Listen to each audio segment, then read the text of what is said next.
The Downtown Rams podcast is brought to you by our proud sponsors, Rams on Demand, Seat Giant, Throwback Joe, and now our new sponsor, Kayvon Webster's new LA food truck, Vibe 305, from South Beach to Sunset. Hashtag catch a vibe. For more information, check out vibe305.com today. Now enjoy the show. And a bunch of receivers on the right, and they're getting deeper. As the ball deflected and intercepted. That's Tommy Polley, touchdown.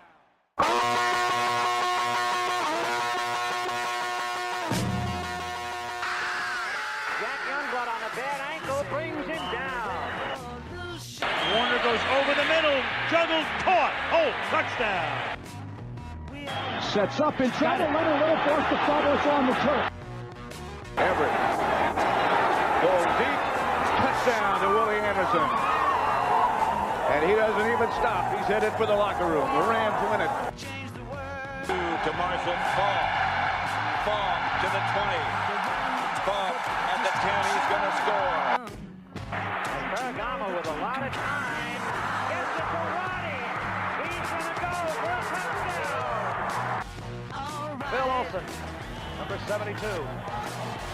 First one don't get you, the other one will. Merlin kind of slowed him up back in the backfield. 10, Gabriel going deep for Maslowski. Touchdown. Here's the pitch to Dickerson outside to the left. He cuts it back into the end zone for the score. Adjusting for it is Isaac Bruce. And Isaac Bruce threads his way for a touchdown.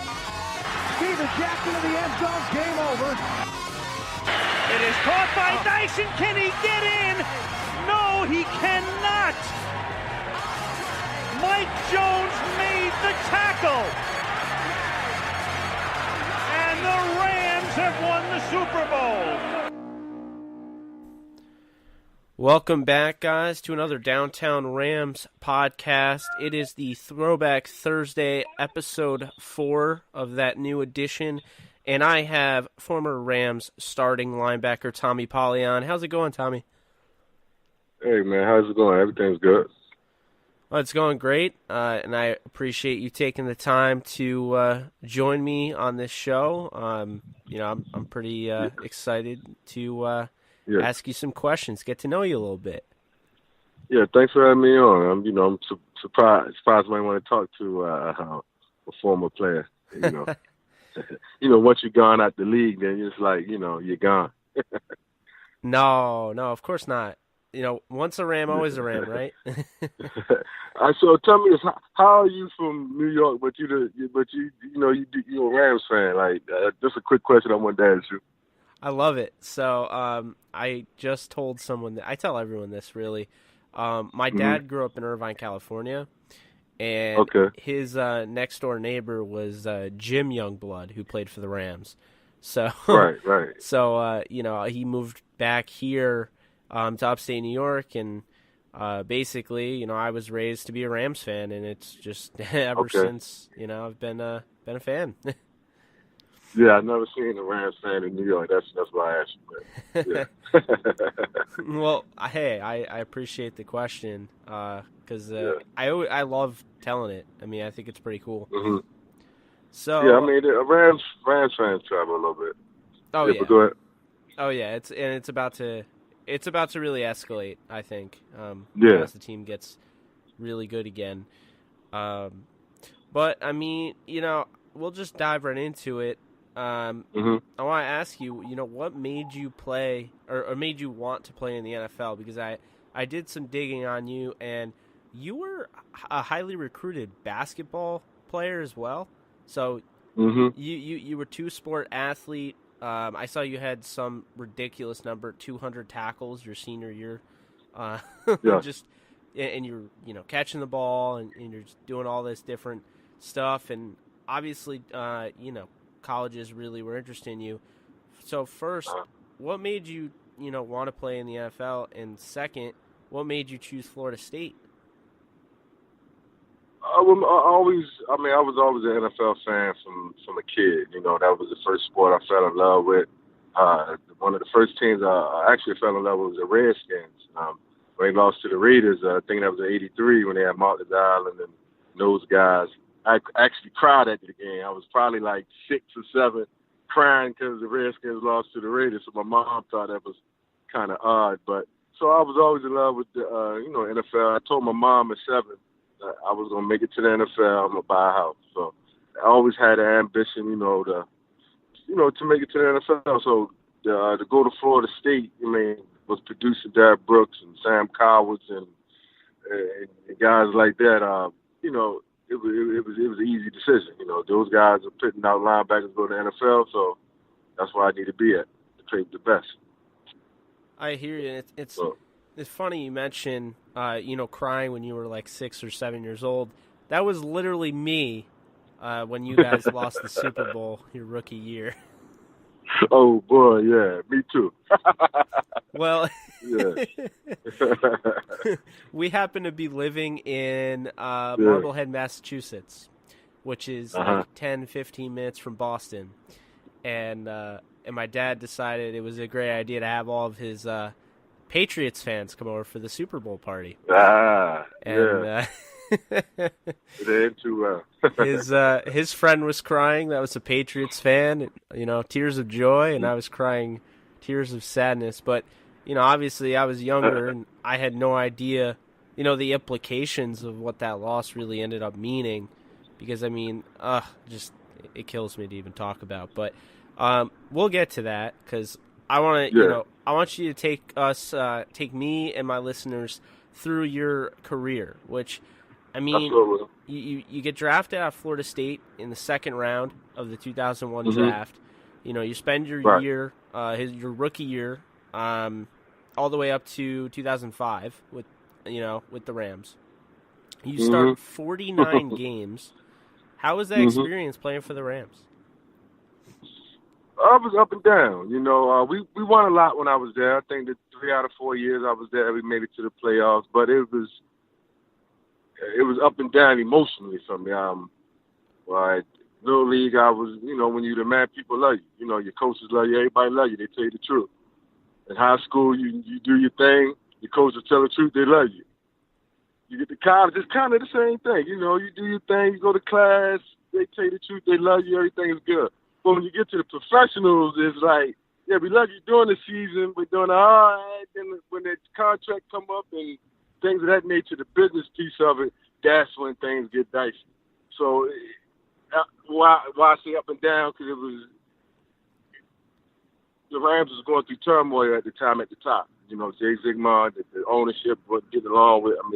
Jay Zigmund and Mike Marsh wasn't seeing eye to eye. So there was a lot of turmoil, and that trickled down to the field. I feel like I got caught up in all the politics of the Rams, the things that Rams had going on at the time, and I didn't probably play the best on my side either as far as knowing how to handle being a professional and all that.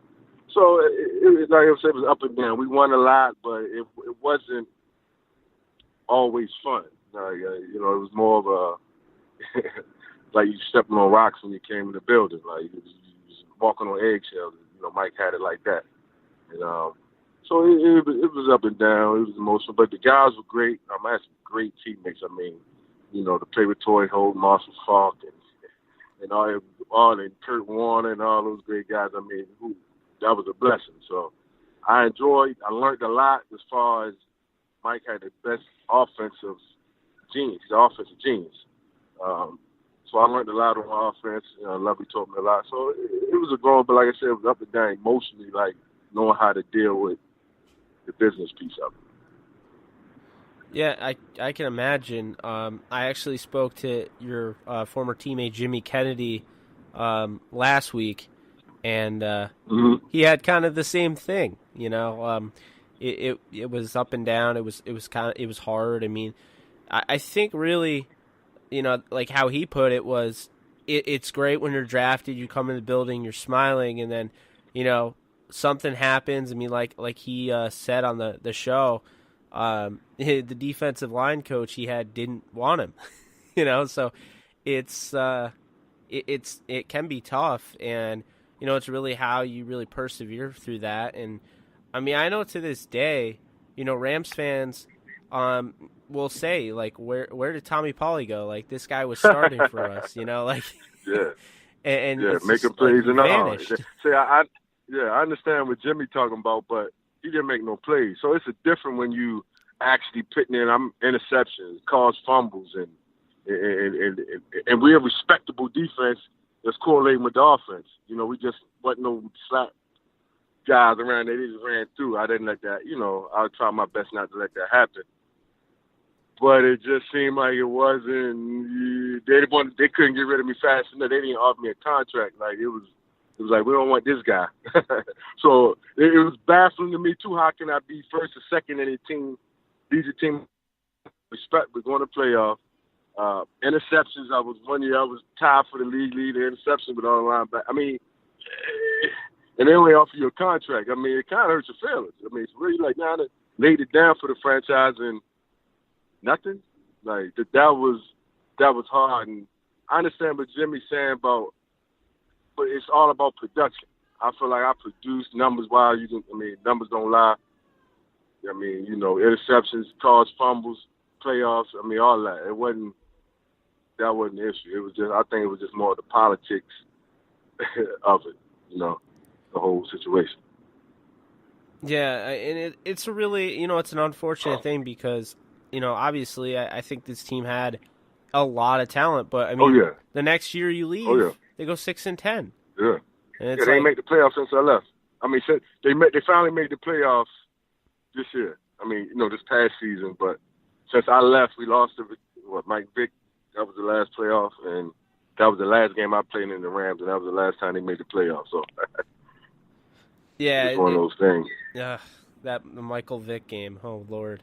Oh yeah.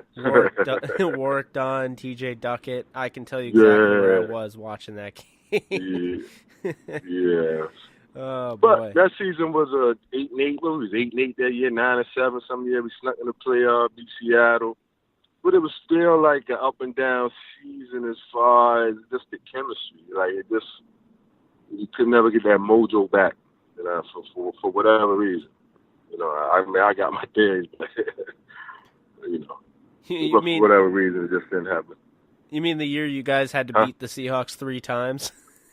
Yeah, that year, blows my Then mind. we beat them up there on the road in the first round of the playoffs. Oh my! Yeah, so. Yeah, but like I said, three out of 4 years I was there, we went to the playoffs. I mean, it ain't a bad run for, you know. So I figured. Yeah, I mean, I definitely was a fan of yours. I was younger, obviously, so I mean, I didn't know exactly what was going on like I do now. But I mean, like my father says the same thing. Mm-hmm. You know, you were a really good starter for us. So I don't want you to think that that's no why one. My wife say. What?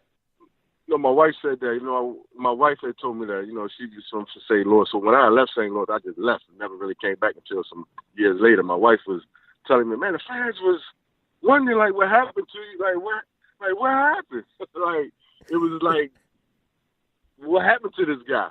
Like, you know, it was so. Like I said, you get your feelings hurt. I think I bounced back well with the Ravens the next year, led them in tackles. We didn't make the playoffs, but I thought I had a pretty good season. And I was back on the board actually for the Rams. I'm thinking they might have, you know, was going to bring me back, but you know, they went in a different direction. Yeah, and again, that was the unfortunate part of the whole thing. But I mean, you played with a lot of talent there. Unfortunately, your rookie year, I mean, it should have been a Super Bowl. I don't even want to get into the whole thing there because I know if I were to have Marshall on, I think he would give me, you know, that I've heard stories out there and everything, and you know, obviously, I feel personally like you guys were cheated out of that Super Bowl, but you know, I'm not trying to. I think it's a double. Like, I think we gave him the game. For the simple fact is, when you got a dime back in the game, you got Marshall Faulk. Anyway, if you got Marshall Faulk playing in New Orleans in his backyard, I'm giving it to him 25 to 30 times a game. Like, I'm not throwing the ball. They playing a cover 2 or 2-man. Mike was trying to dictate his offense, and they was trying to make us run the ball. We didn't run the ball enough. Yeah, they cheated. Yeah, they had the foot. Yeah, they did all that too. But I still feel as though we should have won that game if we'd have ran